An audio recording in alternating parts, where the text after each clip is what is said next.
Welcome to the 5th Annual Bio Members Reading. I am Linda Leavell, President of Bio. Most of you already know the thrill of having a new book come out, or else you are eagerly anticipating that thrill. This conference event provides an opportunity for Bio members to promote their new books and for the rest of us to acknowledge their hard work and celebrate their achievements. All 10 of the readers' books were published between June 1st, 2020 and May 31st, 2021. This group of 10 showcases Bio's diversity. For Raquel Ramsey, this is her first book. Heather Clark, Katherine Manthorne, and Andrea Ross have published other books, but not until now a biography. The other 6 have previous biographies. Paige Bowers, Lisa Napoli, Patrick Parr, Rollyson, Ray Shepard, and William Souder. Rollyson has published over 40 books that are biographies or books about biography. The subjects of the biographies this year range chronologically from a woman born into slavery in the 18th century to a group of women broadcasters born during World War II. 4 of the 10 books focus on major figures of American literature. 7 of the books focus on trailblazing women. 2 of the subjects are women of color. The books represent a diversity of publishers as well. 4 are published by major trade presses, 4 are published by university presses, and 2 are published by the Chicago Review Press, an independent publisher. Except for the last 2, which are group biographies with multiple subjects, the readers are arranged in chronological order according to the birth dates of their subjects. You will see the cover of the book and then hear the author read from it for 3 minutes. Thank you for joining us. Runaway, The Daring Escape of Ona Judge, a picture book biography by Ray Anthony Shepard, illustrated by Keith Mallett. Ona Judge, why you run away, Ona Judge? You had fine dresses, fancy bonnets for your bushy black hair, soft shoes on your tender brown feet. Why'd you run, Ona Judge? You rode in a first-class carriage with the lady who called you her own. On Cherry Street, she took you to the best houses when she visited other important ladies. Why'd you run, Ona Judge? You were the lady's favorite. She carried you off from Mount Vernon when you were 16, didn't ask if you wanted to go, didn't ask if you miss your mama. She hauled you to New York to brush her hair. She took you to Philadelphia to sew her elegant gowns. Why'd you run, Ona Judge? You ate the food Hercules cooked for the lady's husband, George Washington. You had your own room in the president's house with a fireplace and servants to bring you wood. Why'd you run, Ona Judge? You were the color of salt water caramel with freckles of cinnamon flakes, your hair the scent of dogwood, your eyes dark like British coal. On Chestnut Street, men tipped their hats to you, Aunt Eliza, the president's granddaughter. They thought you were her friend. Why'd you run, Ona Judge? You saw history at the dining room table when you peeked through the kitchen door. Thomas Jefferson, John Adams, Alexander Hamilton, warriors and diplomats who made America free. Did you think they meant you? You didn't work in the buckwheat wheat fields. Your hands stayed soft, your clothes kept clean. Why'd you run, Ona Judge? The lady read you stories from the Bible, told you her problems, didn't teach you to read or show you how to write, wanted you the way you were, her pet, her darling slave.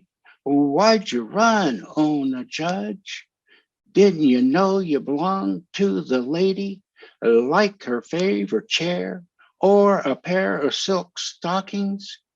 She was getting old, wanted to keep you in the family, gave you to her granddaughter Eliza. Why'd you run, Ona Judge?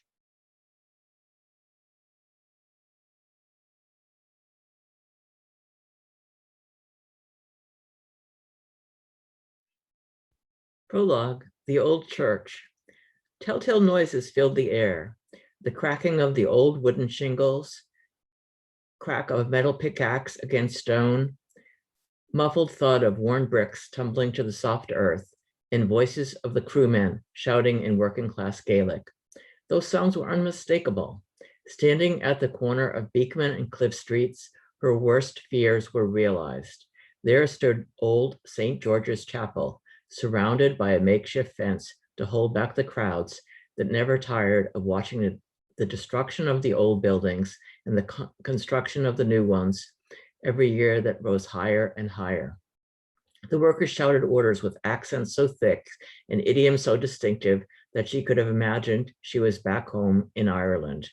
A familiar figure to the wrecking crews who toiled across Manhattan, the striking white-haired woman invariably materialized as they wrought their destruction, creating new ruins.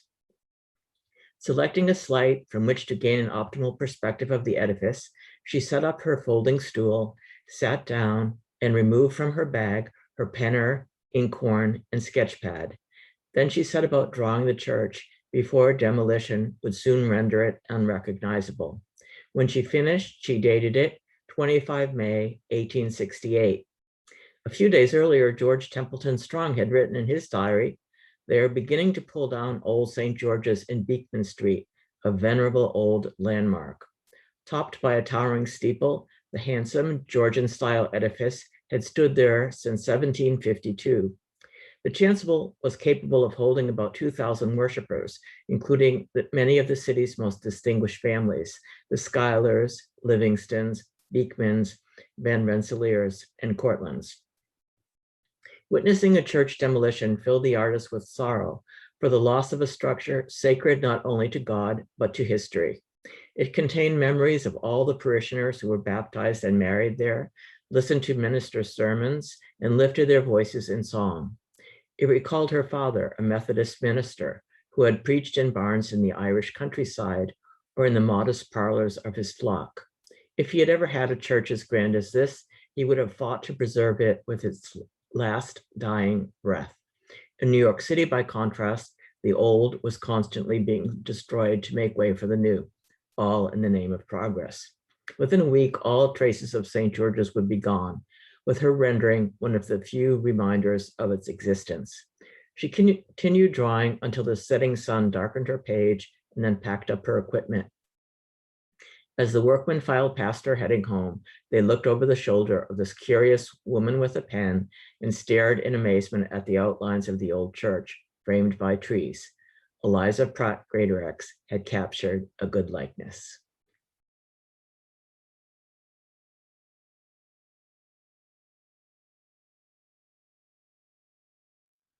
Chapter 1, Growing Up Rockefeller. There were no great celebrations upon Edith's birth. Sure, the doctor overseeing the delivery in their upstairs bedroom on Euclid Avenue in Cleveland on August 31st, 1872, would have offered Laura Seddy Spellman Rockefeller and John Davison Rockefeller sincere congratulations. Edith was their fourth daughter. Baby Alice had died of scarlet fever as an infant. The other two girls, Elizabeth, Bessie, and Alta, were healthy and strong. But another daughter was not what Sr. had desired. His wishes would be fulfilled 2 years later when John D. Rockefeller Jr. was born, That day would feature office toasts, backslaps, and hearty celebrations. Years later, Mother Seti recalled how glad all were that the baby was a boy, for there had been 4 girls. It is said Senior literally danced about the office. Once Junior came aboard, there were no pregnancies. There was no need. The longed-for son had arrived. This is not to say that Edith wasn't loved. She was. The Rockefeller family was a close one, tight-knit for a reason. The year of Edith's birth would be marked in the history books by the Cleveland Massacre, the year her father, at the helm of Standard Oil, claimed control of 22 of 26 competing oil companies in Cleveland, quite ruthlessly, some would maintain. It was the year in which John D. Rockefeller began keeping a revolver by his bed for safety. The Rockefellers drew together in part to keep the public at arm's length, for they were hated. Growing up, Rockefeller wasn't butlers and ball gowns. Rather, it was a constant tug of war between wealth and denial. Despite the family's incredible wealth and their expansive estate, they lived fairly frugally. The children all wore hand-me-downs, including Junior, who was sometimes attired in his older sister's outgrown dresses. Even Seti's dresses were patched numerous times. Senior was fond of preaching, "Willful waste makes woeful want." Only Senior knew the full extent of their wealth. This was not information he shared, even with his wife. Seti would never really understand the magnitude of their estate. Even if Senior had divulged this information, in Seti's defense, it was virtually incomprehensible at the time. It was a household under very tight, very deliberate reign.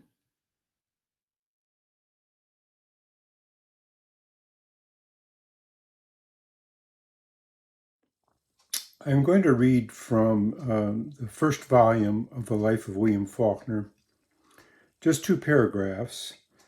This is 1921. Faulkner's 24 years old.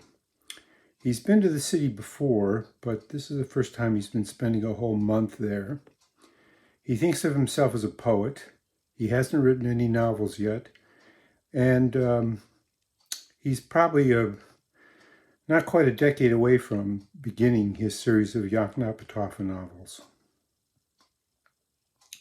Then occurred one of those chance encounters in New York that can make a young writer believe he has come to the right place. In an uptown bookshop, Faulkner watched the entrance of a slender man, about 40, with black hair and a mustache, and a thin, gentle face and glasses, and an almost indistinguishable suggestion of indecision in his manner. Faulkner recognized him from his photographs. It was Edwin Arlington Robinson, an honest-to-God poet.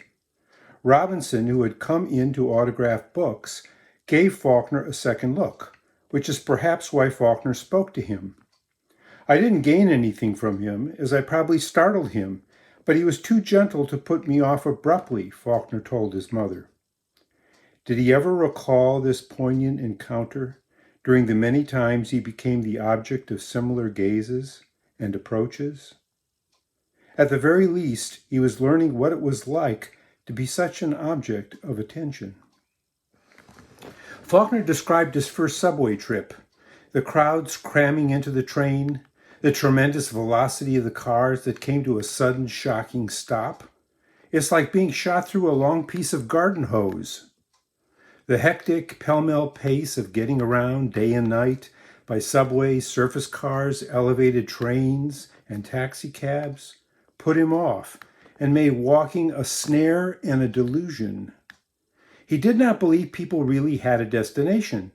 I don't think they know themselves. But was Faulkner any better off? Perhaps New York City troubled him because he became just like everyone else. It's grab your hat and get on and then get off and run a block and get on again. He did enjoy the Fifth Avenue bus, which he boarded at Washington Square, riding on top with poets and country people up to the end of the avenue, along Riverside Drive, then back again to the Arch. That's the whole length of Manhattan Island and back but very expensive, cost 20 cents.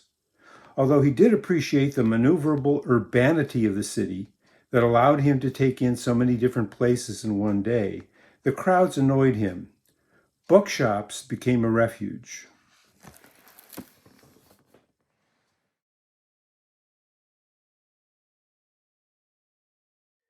From the beginning. In the California winter, after the sun is down and the land has gone dark, the cool air slips down the mountainsides that flank the great Central Valley, settling over the fields and tules below. When conditions are right, the night air forms a fog so dense that you cannot see your own feet on the ground. These fogs can last for days, and sometimes fill all 450 miles of the valley. To the west of the Gavilan Mountains, in Monterey County, near the ocean, lies another, smaller valley. Once it was an arm of the sea. 90 miles long and shaped like a sword, it follows the course of the Salinas River, which runs north to Monterey Bay. The valley is flat between the Gavilans and the Santa Lucia Mountains that separate it from the Pacific. Here, a different fog comes in summer, when inland heating draws in a marine layer of cooler, moist air from the ocean. This seaborne fog does not lie still on the land, but seeps over the folded hillsides, rising and falling along the river bottom. When the fog comes and the mountains are hidden, the world is an abstraction, and you are alone with your thoughts. But the gray veil lifts, the light returns, the scene changes, and the fog retreats.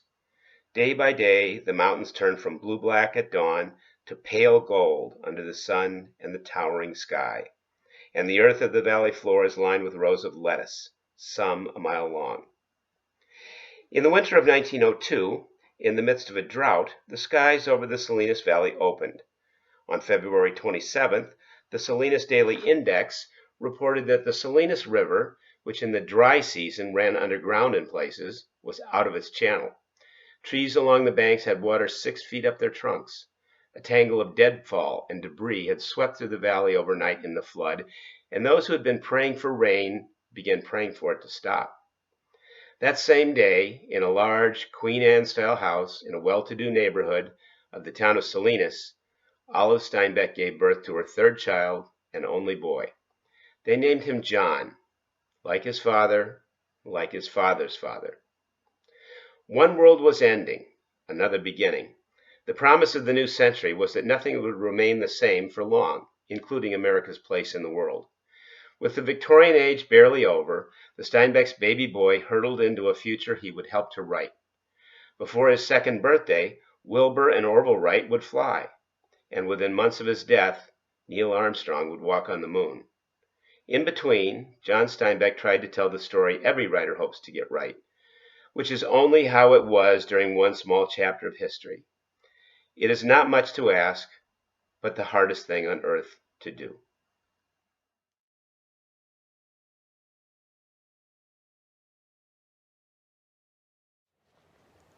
I'd like to read a passage from Taking Flight, the Nadine Ramsey story, which covers when she decided to buy the P-38.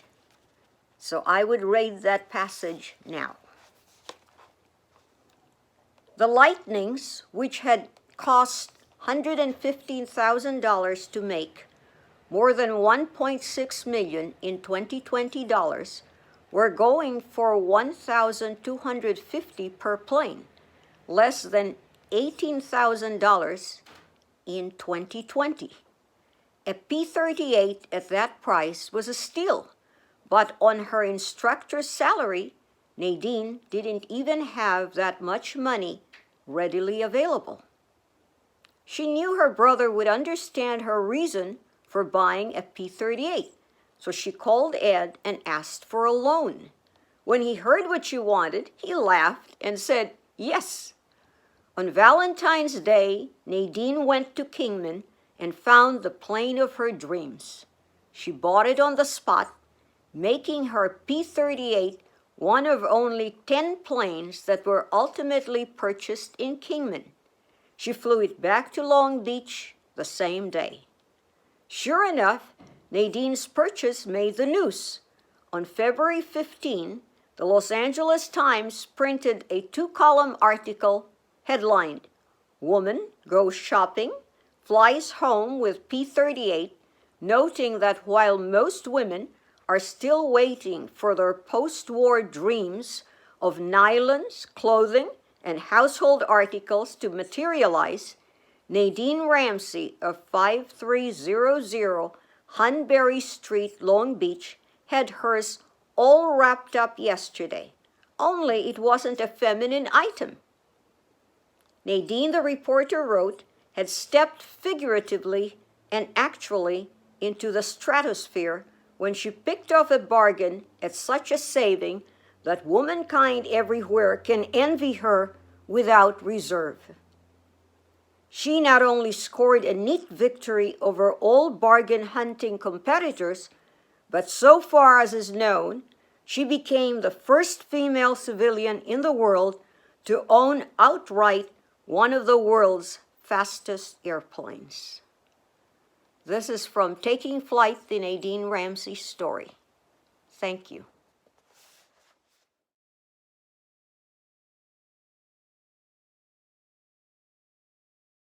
Sylvia Plath took herself and her desires seriously in a world that often refused to do so. She published her first poem at age 8 and later vowed to become the poetess of America. In the years that followed, Plath pursued her literary vocation with a fierce, tireless determination. She hoped to be a writer, wife, and mother, but she was raised in a culture that openly derided female artistic ambition. Such derision is clear in the speech Democratic presidential candidate Adlai Stevenson gave at Plath's 1955 Smith commencement, titled A Purpose for Modern Woman. The best way these brilliant graduates could contribute to their nation, Stevenson said, was to embrace, quote, the humble role of the housewife, which, statistically, is what most of you are going to be, whether you like the idea or not just now. And you'll like it, unquote. Stevenson, the liberal darling of his day, went on. This assignment for you as wives and mothers has great advantages. In the first place, it is homework. You can do it in the living room with a baby in your lap, or in the kitchen with a can opener in your hands. If you're really clever, maybe you can even practice your saving arts on that unsuspecting man while he's watching television. Stevenson acknowledged, quote, the sense of contraction, the lost horizons, unquote, these women would feel in their new domestic roles. Once they wrote poetry, he mused. Now it's the laundry list.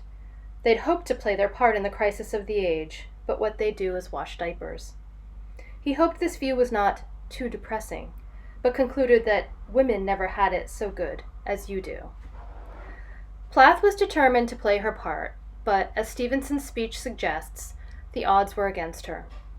She lived in a shamelessly discriminatory age when it was almost impossible for a woman to get a mortgage, loan, or credit card. When newspapers divided their employment ads between men and women, the word pregnant was banned from network television, and popular magazines encouraged wives to remain quiet because, as one advice columnist put it, quote, his topics of conversation are more important than yours. Government, finance, law, media, academia, medicine, technology, science, nearly all the professions were controlled by men. Some women made inroads, but the costs were high. As one of Plath's Cambridge contemporaries wrote, women in the 1950s had, quote, internalized from a lifetime of messages that achievement and autonomy were simply incompatible with love and family, and that independence equaled loneliness. Still, Plath thought a different fate from the one Stevenson had predicted for her might be possible. Like her Joycean hero, Stephen Dedalus, she was filled with Icarian lust. She would seek her destiny abroad, collect experience for her art, and stay in motion. Anything to evade the life not lived, the poem not written, the love not realized. Plath spread her wings over and over at a time when women were not supposed to fly.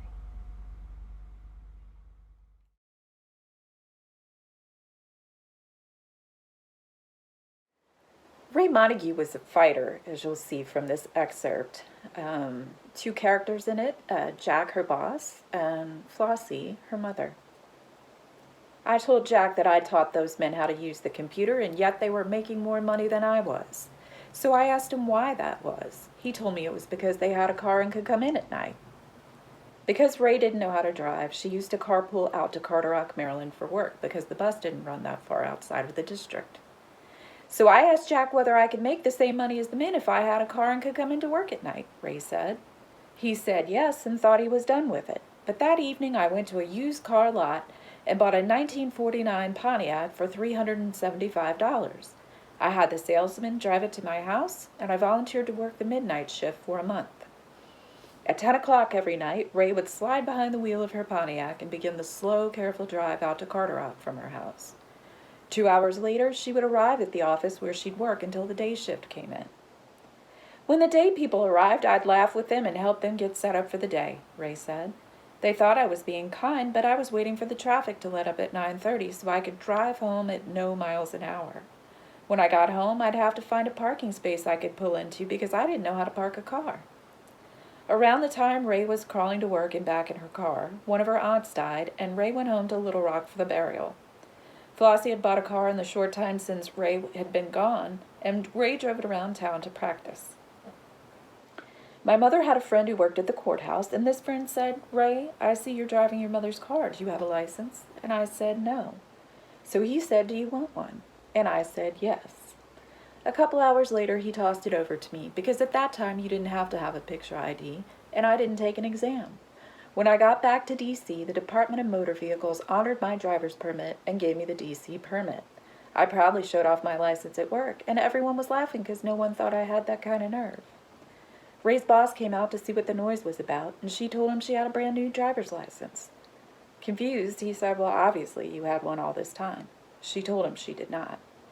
He said, "You mean you've been coming in here on this military base and driving and you didn't have a driver's license?" Ray said. And I said, "Right." So he told me, "Well, surely you had a learner's permit." And I said no, because I didn't know how to drive. So he asked me who taught me how to drive, and I told him I taught myself, driving into work the midnight shift. On the spot, she was promoted to digital computer systems operator and given a raise.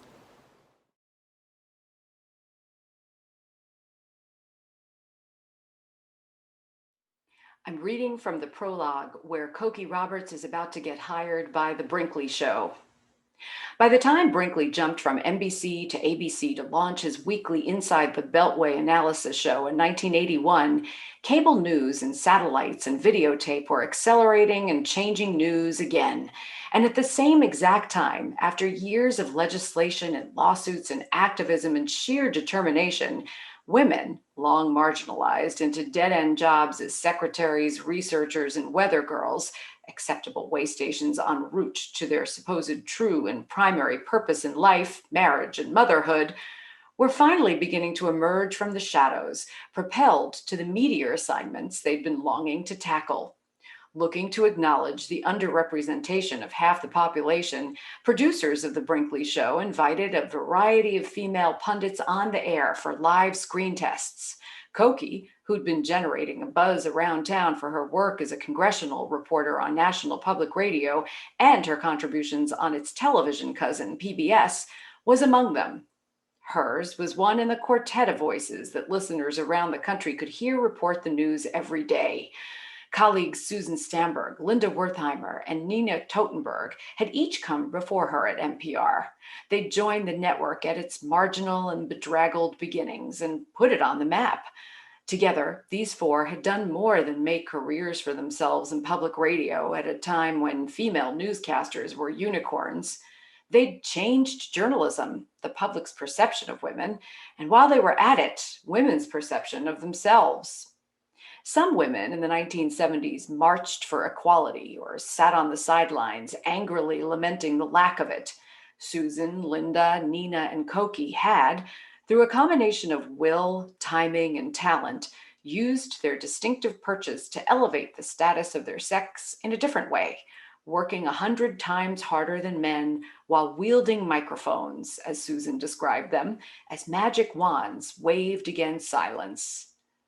Male reporters would query lawmakers about defense spending. Women, once they were allowed, posed questions that had previously gone unasked about different essential matters, such as healthcare and schools and equality. What was a policy's impact, they demanded to know, on the children, on the family, on the elders?